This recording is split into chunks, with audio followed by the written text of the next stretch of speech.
In a world of terrifying creatures, being small means facing danger at every turn. If you were a small animal, the late Cretaceous would have been an awful time to be around. For a youngster, every day is a struggle to stay alive. Their only chance, keep out of trouble and grow up fast.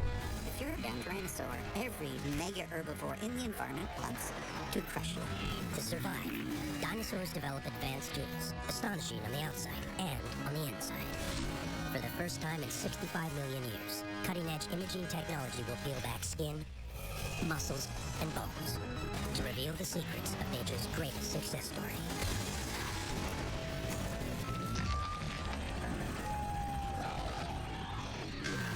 The largest dinosaurs grow as tall as a 6-story building and weigh 50 tons or more. No land animal today even comes close. The jaws of a T-Rex can leave a bite mark 4 feet long, and 12-inch teeth can penetrate deep into flesh. But every dinosaur, no matter how big or powerful, starts out small, very small.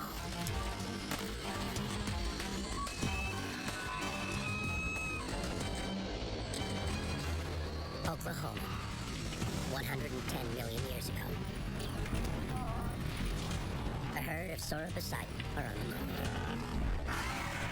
We're talking about an animal that was probably 80 or 90 feet long, and about 40 feet of that was just neck. So when it stuck its neck straight up, it could probably reach about 60 feet up in the air. These leviathans are making a journey to nesting sites they've used for generations. Developing inside them are hundreds of eggs. They're the future of a species that will be around for 15 million years. More than 75 times longer than modern humans have been on Earth. Yet each egg is no larger than a cantaloupe.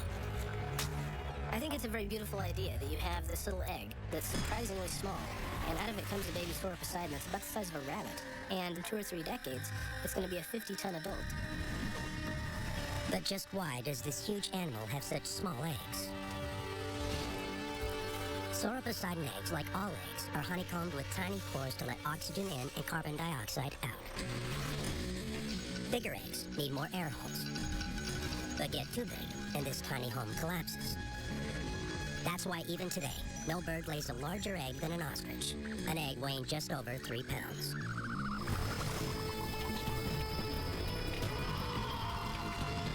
Each female lays about 500 eggs a season. This sounds like the beginning of a sauropod population explosion, but it's not. The moment an egg hatches marks the beginning of a race for survival. A race virtually every one of them will lose. Being a hatchling, you don't have horns, you don't have plates, you don't have any kind of armor on the body. Practically anything to gobble it up. Thousands of defenseless hatchlings are let loose into a world of fierce predators. It's a brutal way to raise a family. Sauropods are just trying to flood the environment with babies, just in the hopes that a few survive. In the Cretaceous, plant eaters faced vicious killers. And none has a worse reputation than Tyrannosaurus rex, possibly the largest land predator that has ever lived. The T-Rex is sort of the quintessential monster. A dinosaur with an attitude. A Tyrannosaurus rex can grow to 18 feet tall and over 40 feet long, with jaws designed to tear meat to shreds. This beast's reputation for violence and terror is unmatched. But a T-Rex comes into the world protected like few others in the Cretaceous. If you say Tyrannosaurus Rex, I think of gentleness. I think of superb motherhood and a struggle to raise one's chicks. The dreaded Tyrannosaurus rex, it turns out, is one of the most nurturing of all dinosaur parents. It means taking care of the eggs, staking around the nest, defending the nest, and keeping track of its progress. Tyrannosaurus rex means tyrant lizard king. And this beast rules a world where physical traits more than intelligence determine winners and losers. But T-Rex has both. Superb biomechanics and by dinosaur standards, a stellar intellect. It was the result of many, many millions of years of specialization for large body size, for focus on prey, for sensory apparatus, and for the ability to dispatch a large herbivore. With things like Tyrannosaurus rex, you have bigger brains, you have the option for more complex behaviors, especially when it comes to parental care. For 3 months, an adult delicately guards the nest to ensure the survival of their youngsters and the continuation of their genes. You've got to have somebody that's very, very attentive when these little things hatch. Inside the egg, the embryo breathes in oxygen and exhales carbon dioxide. The CO2 dissolves in fluid, making carbonic acid. Acid that slowly weakens the shell. Suddenly, something miraculous happens. A 3-foot-long T-Rex chick breaks free. You can imagine T-Rex helping its young out of the shell, even with those big giant jaws. The hatchling is tiny compared to its gigantic parents.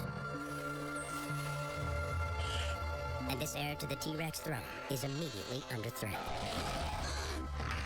Tyrannosaurus Rex, when we think about it, we tend to think of the big adult because that's the skeletons that we see. But we know that they didn't hatch that way. Once those eggs hatch, we've got an animal that's maybe 3 feet long, maybe weighs about 5 to 8 pounds.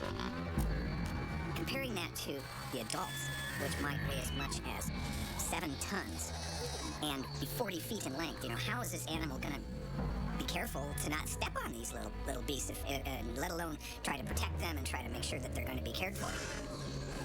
There's nothing fearsome about them. Sure, maybe someday they'll become a fearsome animal, but at that time they're just a meatball on legs.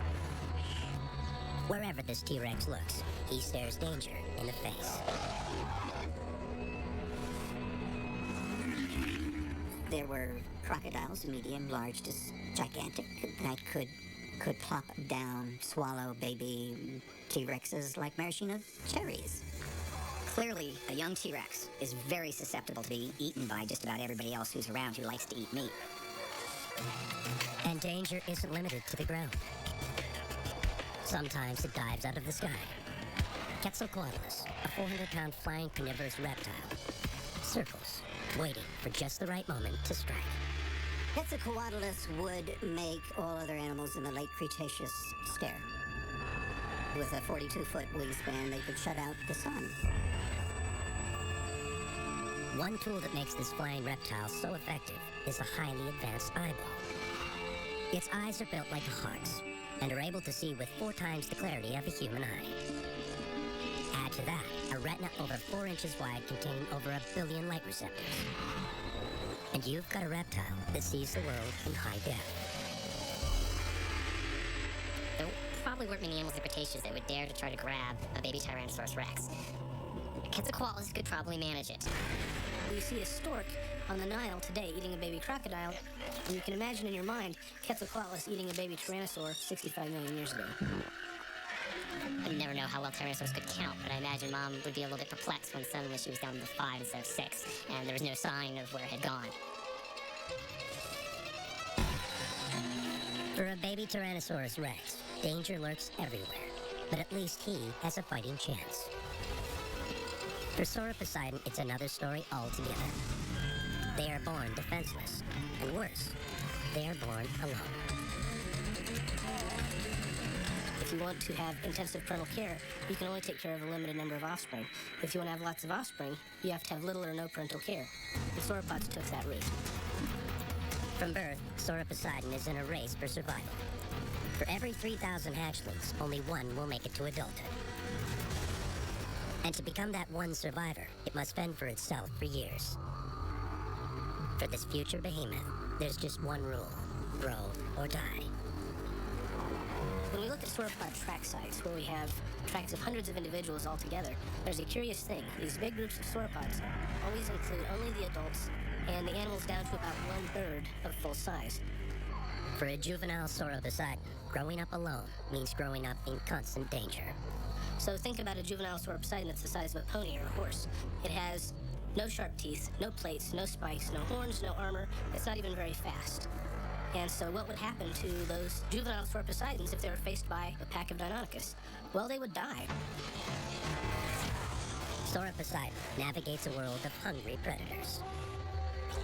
When you start off coming out of the egg and you're less than, say, 2 feet long, and you're in a world full of predators that are loving to crunch on you, then you need to get big fairly quickly.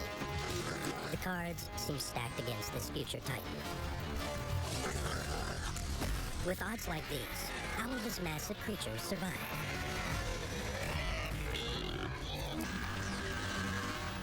Tyrannosaurus rex.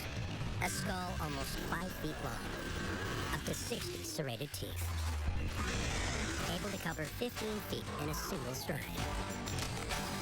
This is one of the biggest carnivorous dinosaurs ever to walk the earth. T-Rex has bone-crushing teeth. They're huge. They have 2 or 3 or 4 times the strength for the body size of any other meat eater. Yet a T-Rex is born into a world of enemies.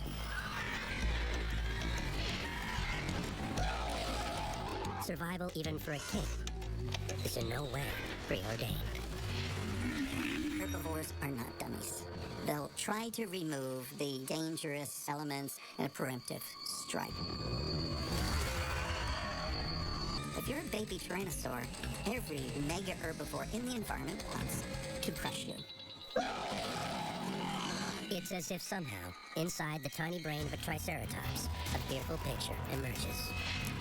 An image that one day this tiny T-Rex chick will grow into a menacing monster. Able to tear this plant eater limb from limb. But perhaps their greatest enemy is a bit more familiar. Probably the greatest danger to a baby T-Rex is another T-Rex, the family from over the hill. Because Darwinian calculus tells you, the predator, to eliminate your competition, other predators, whenever you can.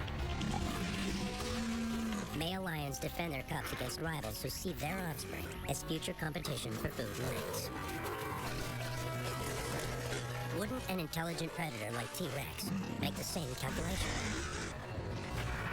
Compared to prehistoric plant eaters, its cerebrum, the part of the brain associated with strategy, is huge. So is the cerebellum, which controls muscle function. This is an animal that can plan and execute a devastating attack.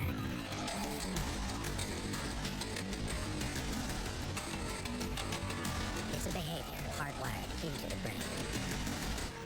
If you're trying to increase your evolutionary advantage, the best thing you can do is get more offspring into the future generation. And one of the best ways you can do that is to take better care of the offspring that you produce.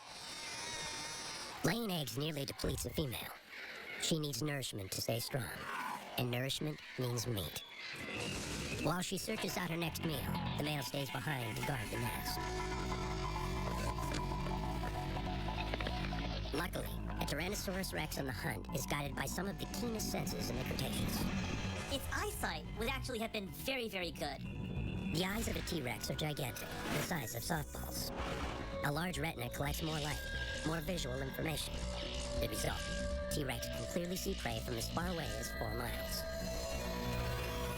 Critically, both eyes face forwards, and their line of sight overlaps.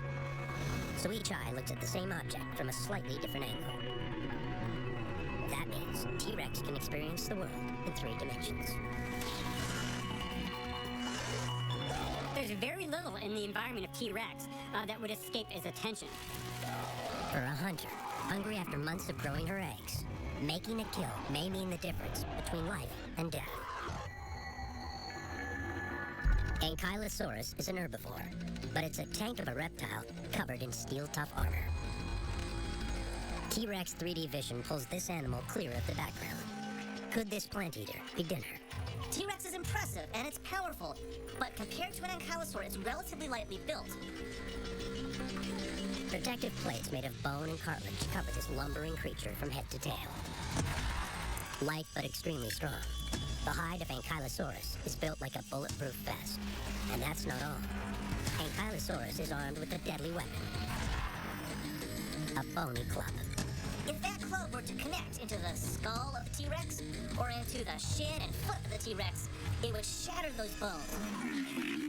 I think that one good blow by the tail club would be enough to deter this Tyrannosaurus. Ankylosaurus are plant eaters, yet they're designed to kill. Even a Tyrannosaurus rex would have to be at the top of its game to bring one down. T-Rex has a refined array of senses that just might lead the way directly to a meal. An acute sense of smell, for one. Behind the nostrils are large cavernous chambers lined with sheets of sensory tissue able to detect odors. The olfactory bulbs transmit that information back to the brain. One of the big surprises was the size of the olfactory bulbs, part of the brain associated with processing information about smells in the environment. To increase the number of odor detectors, The area containing sensory tissue is designed like a radiator. A T-Rex can pick up the slightest whiff of meat as it faintly walks across the landscape. T-Rex had a sense of smell equivalent to 100 bloodhounds all duct taped together. They certainly had the largest olfactory lobe of any animal living or extinct on this planet. A super sense of smell is a hunter's dream. From a substantial distance, a T-Rex can zero in on prey, or pick up their hatchling's distinct scent. And when you look into the face of a T-Rex, something else becomes obvious. The nostrils are a full 10 inches apart. But why? It means T-Rex can smell in stereo. This carnivore can triangulate an odor, pinpoint its exact source. T-Rex could walk into a crowded auditorium and in a few seconds identify every single person and creature by its own idiosyncratic odors. This female is desperate to eat. She picks up the scent of a meal. But it's the scent of an animal all but the strongest tyrannosaurs prefer not to mess with. The most dangerous challenge that any big carnivore ever faced was the swinging head of Triceratops. It's like a gigantic white rhinoceros on steroids. 26 feet long and 10 feet tall, a full-grown Triceratops can reach 6 tons in weight. If there's an animal whose scent would frighten a T-Rex, it's Triceratops. T-Rex is well aware of the risks. Its cerebrum has information stored from previous contacts. It knows the danger ahead. Turning a Triceratops into lunch means overpowering a beast with 3-foot-long horns sheathed in rock-hard keratin, and a body protected by a bony shield.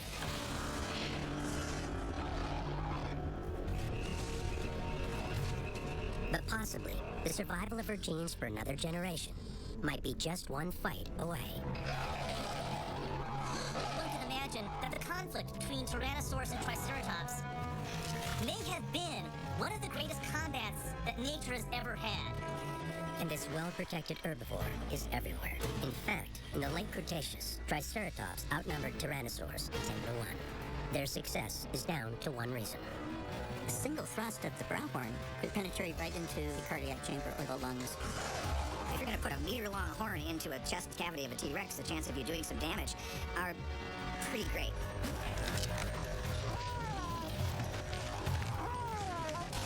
Tyrannosaurus rex is stabbed in the eye. Triceratops, an herbivore, gets the best of the king of Cretaceous. The key element for any predator is to go in, make the kill, get what they need, and do it without injuring themselves. For a carnivorous predator, losing an eye could be fatal. Back at the nest, the chicks are guarded only by the male. Overhead, a Quetzalcoatlus senses blood. On the ground, one parent is down, and the other faces starvation. For a baby T-Rex, it seems the situation couldn't get much worse.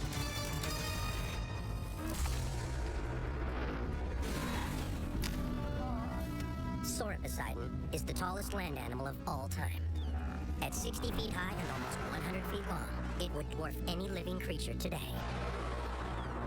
Yet despite these mammoth proportions, its brain is tiny, weighing just 4 ounces. The brain size of Sauroposeidon would probably be about the size of a cheeseburger. Probably had the smallest brain size to body size of any big animal that's ever lived. Big, dumb brute. Sauroposeidon's brain is 1,000 times smaller than its body. Just an eighth the brain capacity of a T-Rex. Worse, its cerebrum, where strategic thinking takes place, is barely developed. I mean, these guys were, frankly, dumb as a fence post. Sauroposeidon does almost everything by instinct, including rearing, or more accurately, not rearing its children. It may seem cruel to just dig a hole and leave your eggs in one rod, but it's a very effective means of reproduction if you can afford to make lots of babies. We know that the sauropods were not taking care of the newly hatched babies. We don't find the newly hatched babies with the adults. Scientists believe Sauroposeidon's gargantuan size makes incubating eggs a physical impossibility. We're running, say, 60, 80 feet in length, and your eggs are only about the size of a cantaloupe. The size difference makes it so hard to be gentle. I think sauropods like Sauroposeidon are just too big to be able to control where their body mass is going to be. They aren't. They don't have the brain capacity to understand where their butt is at the same time as where their head is. With its mammoth size and limited intellect, Sauroposeidon relies on a totally different method than Tyrannosaurus rex to raise its young. On its lifespan, a mated pair of Sauroposeidons might produce thousands and thousands of eggs, and only maybe a couple or three are going to survive to adulthood.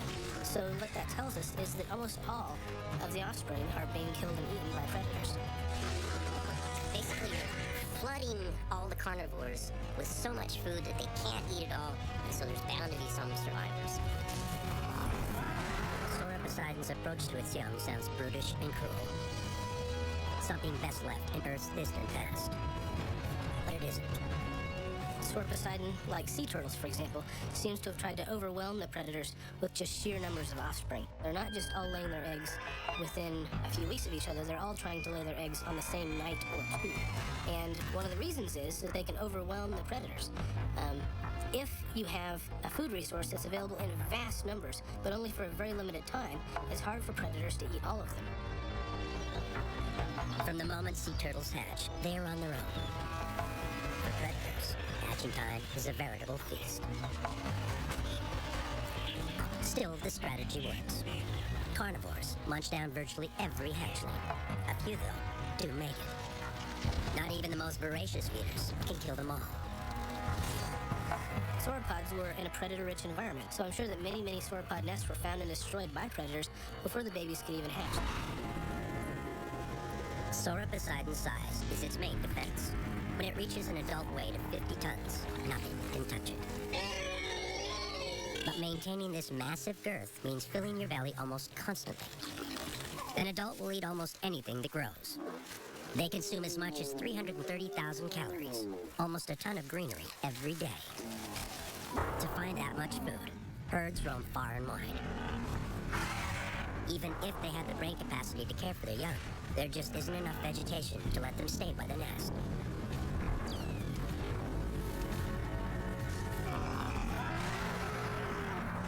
How much of your resources do you put into reproduction, to producing the next generation? And it's always a trade-off. If you put in a lot of parental care, then you don't have the resources to make lots and lots of babies. Or you can go the other way and make tons and tons of babies, but you won't have the resources left to take very good care of them.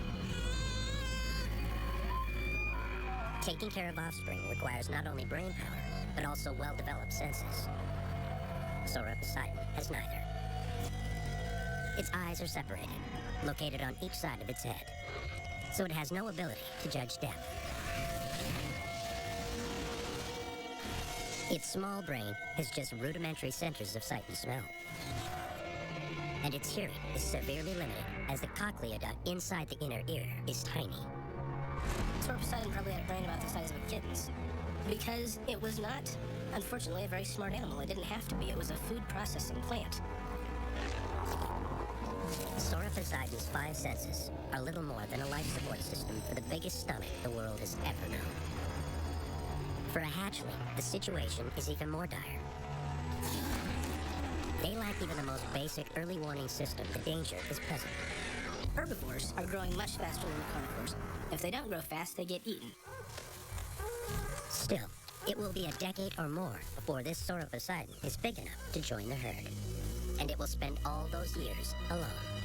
So where are the smaller animals? What did the sauropods do until they were a third grown? They weren't moving with the herd. They were probably hiding out in the forest, trying to eat as much as they could, get as big as they could, as fast as they could, so that they could join the herd. That's the best defense. It doesn't matter what else you're equipped with, whether you have horns or armor or whatever. The best defense is always to get big. And if you're a sauropod, you've got nothing else. So getting big is the only game in town. But for Sauroposeidon, every day spent growing up is a day trying to keep out of the sights of this guy. Deinonychus is a killing machine. Here was a creature that was small. It was fast. Deinonychus was really one of the most remarkable predators the Earth has seen. A three-dimensional fighter, a kickboxing dinosaur. The weapon that defines Deinonychus is a slashing 4-inch razor-sharp blade, kept upright during walking or running. constantly caught, ready for a fight. This vicious claw can deliver 450 pounds of force and rotate almost 180 degrees. To eviscerate prey, Deinonychus uses both its hands and feet. These were animals that had weapons everywhere you go. A ridiculous amount of weaponry for an animal of its size. So clearly this animal has evolved for whatever reason to be able to dish out a lot of damage for its size. For a juvenile Sauroposeidon, even a juvenile the size of a polar bear, Deinonychus means trouble. And a whole pack of Deinonychus means a whole pack of trouble. It's hard to imagine how Sauroposeidons survive in a world where they face down savage killers all alone. But they do survive, grow up, and one day become almost indestructible. For Tyrannosaurus rex, the most advanced carnivore that has ever lived, the odds are even tougher. A T-Rex nest. The chicks are growing up fast. The female is far away, on a hunt trying to replenish her strength. The male stays behind to guard the roost. There's always this idyllic picture of this female Tyrannosaurus guarding her clutch of eggs. It may have been the male, as far as we know. I mean, the female could have said, "Buddy, you caused the problem. You take care of them." But the male needs to eat too. A warm-blooded carnivore can't last for long without a meal. As scent travels on the breeze, an aroma his brain instantly recognizes. A Triceratops, dead and rotten. Dinner just got one step closer. And the advantage of a carcass is that it can't fight back. There's this debate, was T-Rex a scavenger or predator? And the answer to that is it was both. Any large animal needs to be able to find food on a regular basis. And these guys were warm-blooded. They needed to eat frequently. But with both parents out searching for food, the nest is left unguarded. Exposed, danger lurks everywhere. Triceratops may be a plant eater, but with a defenseless baby T-Rex around, it'll make an exception. Quetzalcoatlus is the largest land carnivore in Earth's history. It eats 10 pounds of flesh every day, nearly the weight of 2 hatchlings combined. To survive, these chicks will have to keep a very low profile. The male is on the trail of a meal. A Tyrannosaurus rex can pinpoint the exact location of an odor. Soon, he's headed straight for the dead Triceratops. His sense of smell is powerful in T-Rex. The nerve that goes to the sense of smell is the biggest nerve in the dinosaur head. They could probably tell not just if there was a dinosaur that had walked past, they could be able to tell that that dinosaur walked past 2.5 hours ago. T-Rex's nose, like a laser guidance system, leads him directly to his target. What these advanced senses do not tell him, though, is how his Triceratops died in the first place. The answer to that question is found in the mouth of another T-Rex. It turns out this predator's massive jaws with their bone-crushing teeth able to bite down with enough force to bend steel are just the beginning. It's quite likely that the teeth of carnivorous dinosaurs have rotting meat, little bits of it caught in their teeth, and therefore a lot of bacteria, and therefore an infectious bite. The bacteria would have given T-Rex permanent morning breath. There'd be many reasons you would not want to be around the mouth of a T-Rex, and smell would have been one of them. That bacteria means a bite. Any bite that draws blood can cause a life-threatening infection. Even if the animal managed to survive the wounds generated from the bite, the prey dinosaur would get weaker and sicker, and the predator could then hunt it down and kill it. Jumped by a T-Rex, and you're going down, be it now or later.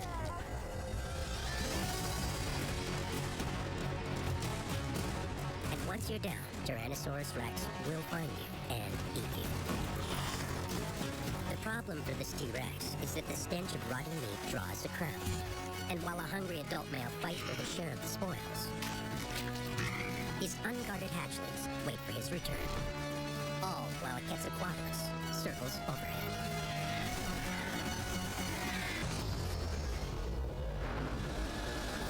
"50 million years before the first T-Rex walked the Earth, Sauroposeidon youngsters are already out on their own. Huge numbers hatch each year, but only only 3 out of 10,000 will survive to adulthood. The most dangerous time is when they're smallest, the first few weeks. Their best defense is to get as big as they can as fast as they can. In order to grow very big, very fast, they do something that appears to break the most basic rules of biology. For the first few years, these plant eaters are meat eaters. Probably many of them will be eating insects and small animals because those are a ready source of protein. Very many plant-eating animals will also take animal prey when they can get them because it's an important source of nutrients that are really hard to get from plants. A young sauropsid processes food in an entirely different way than an adult, digesting its food in the stomach and small intestine. It's a digestive process more akin to the carnivores it fears. And sauropsid has another trick for growing to mammoth proportions: hollow bones. Its backbone, neck, and ribs have walls just a fraction of an inch thick. Even its limbs are far less dense than the bones of many mammals. So look at these big sauropods like Sauroposeidon. They're growing to 20, 30, 40, 50 tons, and they're doing it in the space of just 2 or 3 decades. Sauropods grow in spurts, depending on their age, the season, and the availability of food. We know this because their growth is recorded as rings, just like rings in a tree trunk. For the first few years of a sauroposeidon's life, predators are at every turn. One of the most common, Deinonychus, is also one of the most deadly. Cunning. Definitely cunning. Big brain. Smart. It's the sort of creature that seems very adept for doing a lot of damage in a very short amount of time. Nasty. Deinonychus is a very, very nasty animal that you meet up with one of these and your chances of being disemboweled are pretty great. For something like Deinonychus, Sauroposeidon would be a great meal. For the herbivore sauroposeidon, death by Deinonychus is neither pleasant nor painless. It's a kill not unlike today's hyenas, one of the Serengeti's most effective predators. When hyenas bite through the gut of antelope, it just stops. It's functionally dead. While juveniles fight it out in the woodlands, adult sauroposeidon are, as always, foraging for food. With their tiny brains, they live in a world of oblivion, seemingly unaware of the fate of their offspring.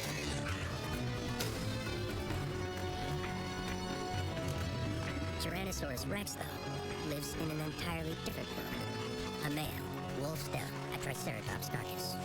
Those powerful jaws smash into the meat of the animal. Those gigantic teeth pierce down through flesh. These well-rooted teeth are there to break into the bones. Scavenging keeps T-Rex alive. Maintaining strength is essential. His chicks are depending on him. Left alone, they are as vulnerable as a clutch of baby sauroposeidon.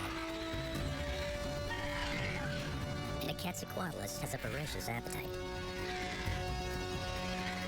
Soaring at 10,000 feet, a sense of smell is useless. This flying reptile relies on its fantastic eyesight to scan for vulnerable youngsters on the ground. It could make the difference between a meal and no meal. It zeroes in on a target. A 3-foot-long baby T-Rex appears on the radar. It's going to need to have fairly good distance vision in order to be able to see just generally where it's going and targets on the ground. This T-Rex is not a killer. Not yet. And these babies taste just as good as any other little dinosaurs that got the landscape. They would have been just about the right size to be a snack for Quetzalcoatlus.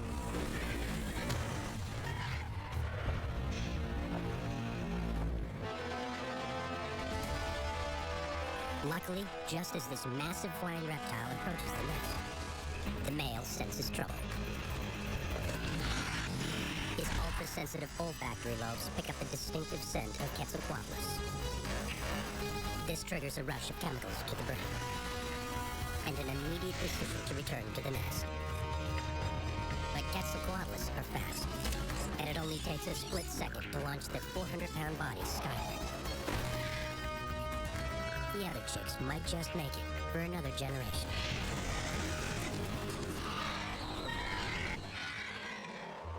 Dinosaurs ruled the Earth for millions of years. They grew to almost unimaginable sizes, adapting to extreme environments all over the globe. These animals were very successful and really some of the crowning achievements of evolution. And they do it all without much brain power. Dinosaurs didn't need to solve quadratic equations, they didn't need to play chess, they didn't need to learn how to build rockets that go to the moon. What they needed to do was do the things dinosaurs do. You really only need to be as smart or smarter than the animals that you're around. It's animals that need to respond to threats, be able to guard their young, might need to be doting parents in many cases, might need to be able to find distant resources, but they don't necessarily need to comprehend philosophy. The armored dinosaurs in general, and Ankylosaurus is no exception here, were not bright dinosaurs. Probably one of the dumbest dinosaurs ever lived. Their brains are really small for the size of their heads and their bodies. Dinosaurs have just one job: successfully operate the advanced machines that dinobodies have evolved into. And this is a job they do extremely well. They would have seen and smelled and heard the world in ways that far exceed what we're able to do. And in a way, that's a lot of brain power, just different kind of brain power. For dinosaurs, brain power, carefully honed physical traits, and instinct itself all work together. The result: dinosaurs survived for over 165 million years, 800 times longer than we've been on the planet. They were on this planet for more than 100 million years, and these guys were very successful, and they only went out because of extraterrestrial causes. It took a meteor to wipe out the dinosaurs, a fact that speaks to their incredible staying power. With their magnificent bodies and tiny brains, dinosaurs were success stories like no other creatures the planet has seen before or since, including the human race.